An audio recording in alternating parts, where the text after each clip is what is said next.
Oh, you're right. Haven't you're had right. one of those on camera in a long while. No, indeed. Okay, so the alcoholism is going to be certified by this Oh, very my edition. coaster's all the way over there. Okay. You're Can in- he It's do like it? it's like you're a bartender or something. We're encouraging I hope it debauchery spills. I hope as it we spills. speak. Oh. Spills the Pilsner. By the way, by the eternal, Behold. behold, Behold. it's Disinformed After Dark. I am Shane. I'm an alcoholic. And I'm John. And I'm Michael. I have an had alcoholic. alcoholic. How many have you had, Michael? Answer honest. We'll let you know when you get to Camacho level. So just how many people did that family kill? Oh, I didn't have a full tally. That's unfortunate. That's how many he's had. That's reasonable. Kill count. We've actually gotten a decent amount of fun response from people who have said it's nice to put, faces to names for those who don't really know us and get to actually see us in action. So this has been fun for those involved. So congrats. We've actually gotten positive feedback on this glorious little show. Wow. Aw. Ain't that funny?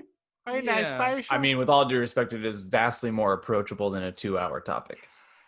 Yes, it's a much more bite-sized way to get a soupçon of our, nonsense over here. Although we just wrapped God in 60 Seconds, and it is a blockbuster sensation.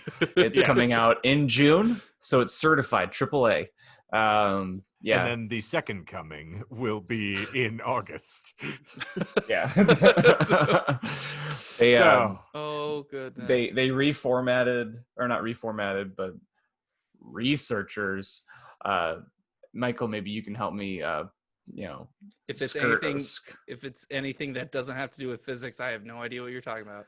Okay. Well, essentially, they looked at the Mayan calendar prediction of the world ending in 2020. No, that's a joke. I know. And they're like, oh, we got it wrong. We were looking and basing it off of the wrong calendar. So actually, the world isn't going to end in 2020. It's going to end on Saturday, which if you're watching this episode, you have one evening left and the world will end this Saturday, hoping. What?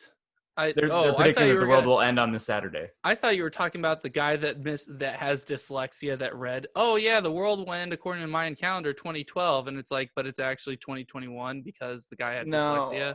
Oh, I thought you were referencing that. No, it was like a what's that trash newspaper in the UK? The Sun? It's like, is it the Sun or the Daily? The Daily Sun. It's the Daily Sun. Yeah. Yeah, Daily Sun, I think was the article saying that it's ending on Saturday, and it just made me think. I was like, with all these fake predictions, I was like, why does the world never end on a friggin' Monday? Thank you. Why do they always say like Saturdays? Like, give me the weekend, let it all end on Monday. I don't give a care. I don't give a cuss. If we're all clasping hands in hopes for the rapture, I think Sunday would be the day that you want the world to end, right? Because then you don't have to deal with Monday. If the world ended on a Monday, you still would have had to have gotten up, endured the tedium of making it to work, and then die. I hate Mondays. I had a customer, again, the glories of being back at work and in Gen Pop. I had a customer essentially tell me that he was trying to joke because Logan and I were doing our shift change. So I was sitting down to have a shift pint, with my mask. Mm-hmm. And then promptly FO. And he was saying something to the effect of that he likes when Logan works and he tolerates me, but his goal is he wants to annoy me. And what I was telling him was, well, I'm the 9th out of 9. I have a big family. It's going to take a lot to annoy me. He goes, well, maybe I just want to make you mad with my money, or I just want to make you mad. And off the cuff, I said something very akin to Asher, because I've been, chatting with Asher more, and I said, if you wanted to make me authentically mad, all you have to do is tell me that I'm going to wake up tomorrow morning. Why do you have to remind me of such things? True. I have so I've mentioned previously that I was going to tell you for the other Jedi edition, the individuals that you were going to deal with for the upcoming, Fluel Marry Kill. Fork Marry Kill, yeah. Indeed. I like the fork. So here is goodness. One of them Plo Koon. Can I do 2 of those? Can I do other... the cute the pop-up figure? Oh, Sure, how about it? Can I Second do the mask is that's on Amazon? is Kiadi Mundi. I got ideas. And then Yoda. So, this that's is what my we're going to fan get fiction. to deal with at some So point. those two? Those two and Yoda, yes. Can I marry all 3 of them? You can try. I'm forking the middle guy, but he's gonna fork me, and he's With not his gonna head? do it. Yes. I sense a great disturbance in the force here, gentlemen. That head structure is made to train your beehole. So Okay. with that, who's ready for a hypothetical this week, gentlemen? Oh, I thought we were Give it already to me. doing one. Oh, No, we're talking. No, that was a teaser for Apropos. next time. I think we have Okay. a fun little bit here because this is, of course, John's hypothetical. If you'll recall, we had the tailor-made Michael. This one screams Jay here. So, Oh God. brace for Drink. impact. Yeah. So, I'm not sure if I need to explain this. We steal from Chuck Klosterman's hypotheticals here, and then we get to ruminate over them. This was done on the podcast Four Eyes and Beard with Scott Mosier and another member of. Anyway, doesn't matter. You'll find out later on. Anywho, here Cool. we are. At long last, someone invents the Dream VCR. This machine allows you to tape an entire evening's worth of your own dreams, which you can then watch at your leisure. However, the inventor of the Dream VCR will only allow you to use this device if you agree to a strange caveat. When you watch your dreams, you must do so with your family and your closest friends in the same room. They get to watch your dreams along with you. And if you don't agree to this, you do not get to have the Dream VCR. So the question is, would you still do this? Can I ask a qualifier? Please. So, is the contingent that I get to keep them as long as everyone gets to view them once, but then I get to keep them in my personal Blu-ray collection? I would hope so. If we're Okay. going to flesh this out on our own, but I would say, if I'm the arbiter of this, yes, as long as the initial viewing is screened with your, friends, closest family, and your mother, Linda, the saint. Well, I mean, you've done worse things than she could ever see. You've done worse things to her than she could ever see in my dreams. I was going to say, she doesn't see most of the things I do to her. That burlap sack gets real hot after a couple minutes, I'll tell you, but it's worth it. I love you, Dad. In which case, I do it because I stand by the old tried and true that nothing my parents see will disappoint them further than they've already been disappointed. My mother will love me no matter what. Mm-hmm. Also, I don't control the dreams that I have. So if they just see the dreams that I have, then they're just gonna be like, oh, you just have some forked up dreams. Mm-hmm. And One, Becky already knows most of these things because I'm sure that you've had ample discussions about your depravity at length. Well, yeah, and then also, we've had in-depth discussions on your bang list. So if I oh my God, I had an amazing Emily Ratajkowski dream not even a week ago. Well, there's no shame in your game, Mr. Debs. I've told you this on many occasions.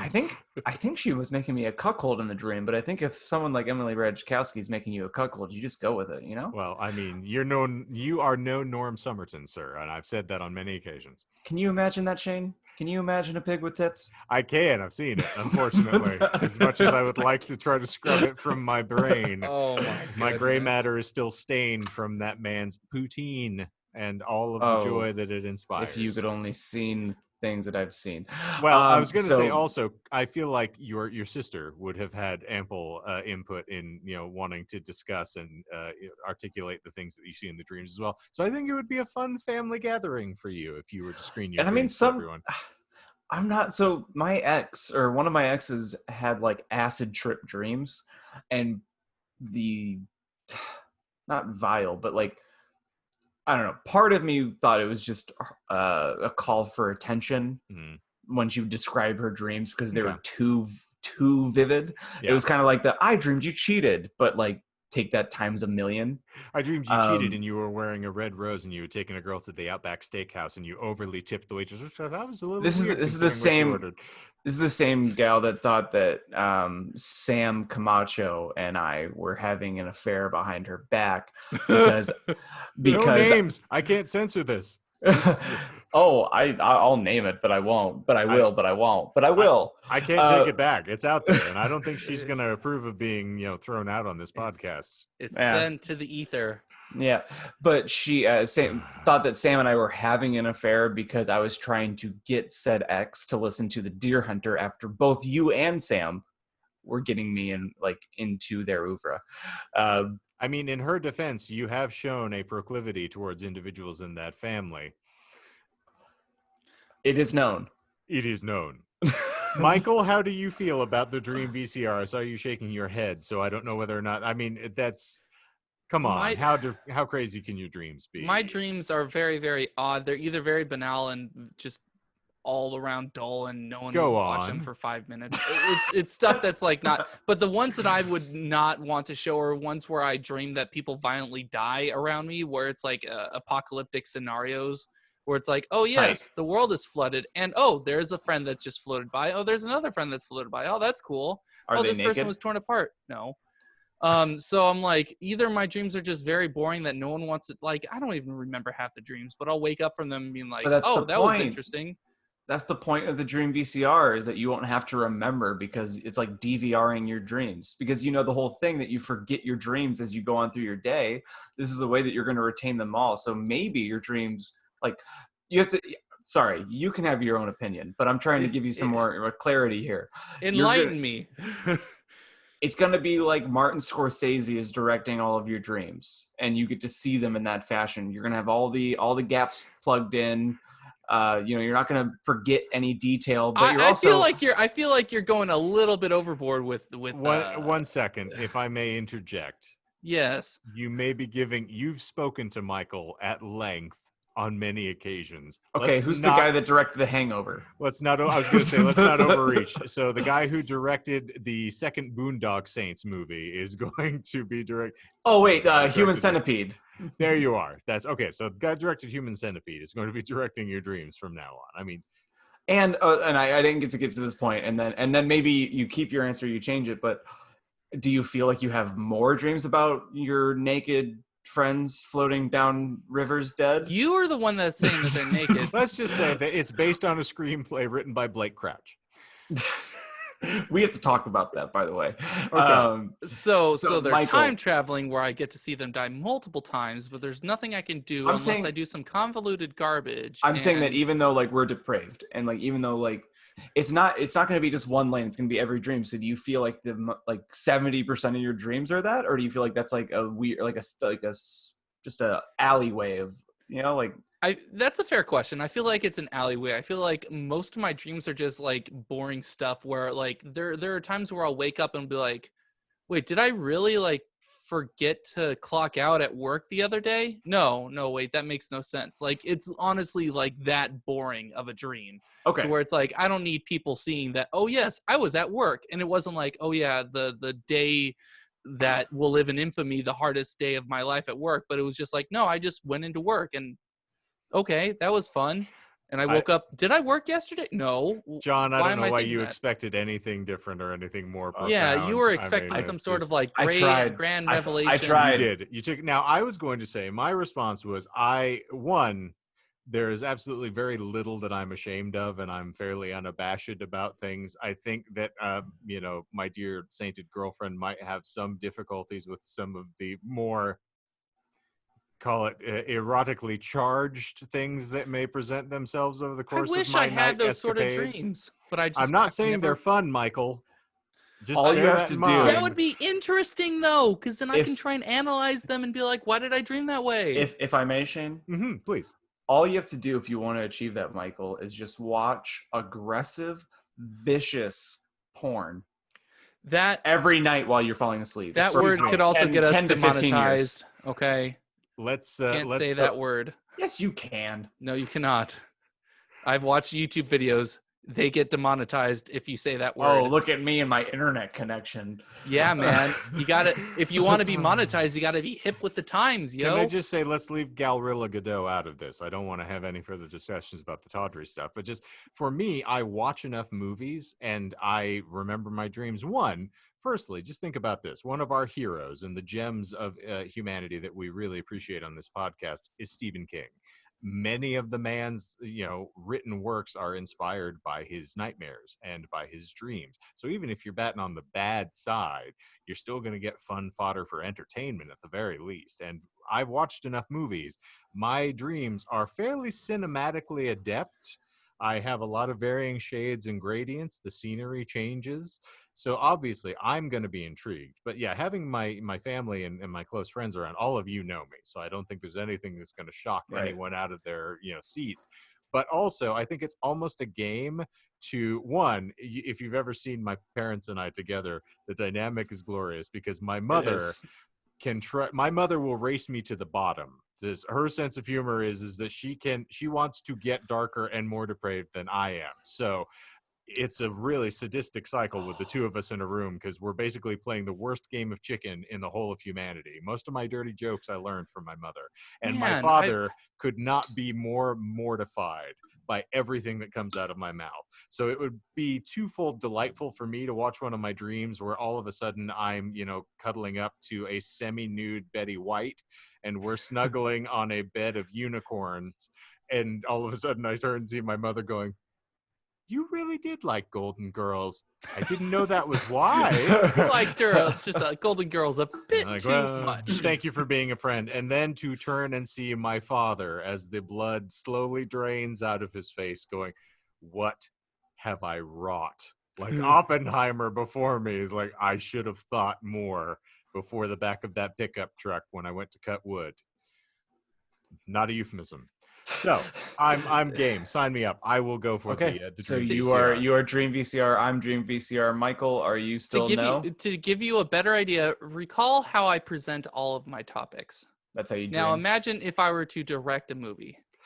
No Dream VCR for Michael. Exactly. Yeah, I veto that decision. Even if you said yes. People would probably leave. I wouldn't even their mortal shells. I'm not even going to give Michael the Dream Beta Max.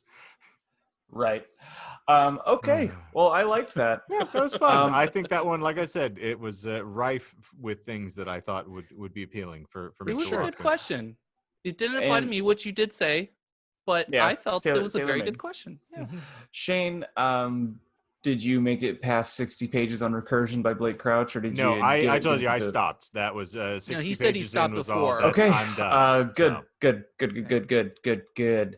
I finished the audiobook today, this morning, and upon a reread, I think it's fun for a once over at best. Like if you can muster through it. But when the rereads are coming, the reread is really rough, really ham-fisted, and the main thing that hit me over and over, especially on the back half of the book where you're not going to ever get to it, where it gets all timey-wimey.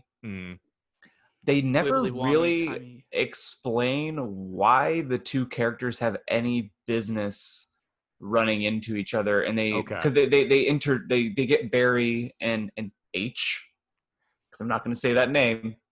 Oh, you can say Helena. I'm not that triggered yet. They get Barry and Helena to meet, and spoilers.